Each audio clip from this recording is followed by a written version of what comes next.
There is one stream of consciousness dancing as the many beneath the turbulence of mind beyond preferences, opinions, and perceived distinctions. Separateness is imagined. One energy flowing through everything, unifying with love. Imagine you are in front of a vast ocean. The waves in the ocean come and go. They are temporary, but beneath the waves there is a vast, deep ocean, and that is one. When the mind is quiet, all is self.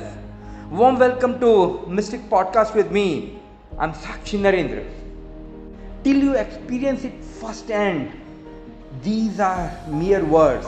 More importantly, as soon as it comes out from the said mouth, it becomes powerless.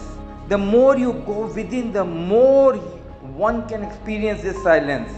Moji says, and I quote, "The true perspective in life comes when you see that you are not an individual, I living life, but rather you are life itself being lived." These podcasts are for those seekers who wants to annihilate themselves and become one with the totality. Otherwise, these are mere nonsense words. I have heard of a story. Once a frog from the ocean came into a well. The frog from the well asked, "Friend, where do you come from?" He said, "I come from the ocean." The frog from the well had never heard the word ocean. He said, "Ocean? Which well is this called?" The frog from the ocean started laughing. He said, "This is not the name of a well." "Then what is the ocean?" The frog from the ocean was in great difficulty. How could he explain what the ocean was? The frog from the well had never gone out of the well. Leave alone the ocean, he had not even seen ponds. He grew up in the well, lived in the well, and the well was his world.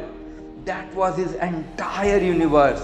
The frog from the well jumped into 1/3 of the well and said, "Is your ocean so big?" The frog from the ocean said, "Friend, you are putting me in a big dilemma. The ocean is very big." So he jumped into 2/3 of the well. He said, "Is your ocean so big?" The frog in the sea said, "How do I explain it to you? How do I tell you? The ocean is very big."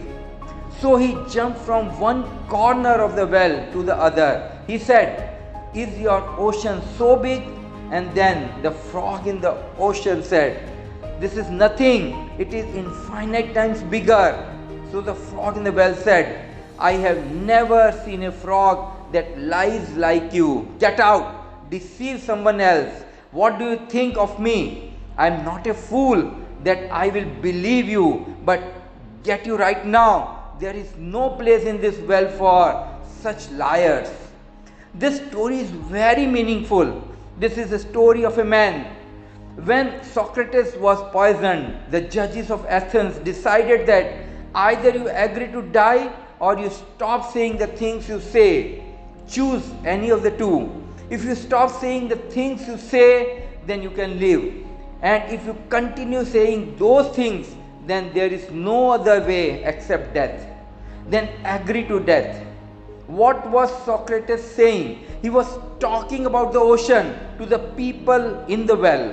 And the people living inside the well get angry on hearing the ocean. Socrates seems dangerous to them. This was Socrates' crime. The court had decided this crime of his, that you spoil people. Socrates spoils people. Very few people had such a pure expression of truth as Socrates. Socrates spoils people. This was the court's decision. The court was made of the most intelligent people of Athens. The most talented people in the Athens were the judges of that court. They had decided unanimously that since you spoil people, especially the youth, because the old people will not be convinced by your words, the youth will be convinced by your words. And because the old people are so experienced that you cannot deceive them, but the youth will be deceived by your words. Annamalai Swami says, and I quote, in every moment you only have one real choice, to be aware of the self or to identify with the body and the mind.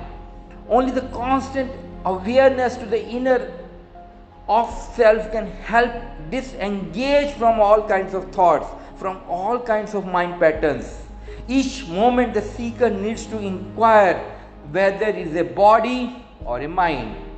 When I say every moment, it means one has to remain vigilant, not only while he is awake, but also at the time of sleep or also in dreams. By doing so, you become totally free. You surrender yourself totally. You give yourself up completely, and the day comes when the experience and the experiencer becomes one, and then there remains the self, the one self. In order to experience the self, the seeker has to embark upon a journey of inner voyage. Somebody else's experience is of no worth. You don't wear other people's shoes, don't wear other people's clothes, and borrow other people's knowledge. Don't eat other people's leftover food. But we go on embracing the words that have become false and have come from thousands of lips. This is a problem. Shri Aurobindo says, and I quote, what is God after all? An eternal child playing an eternal game in an eternal garden.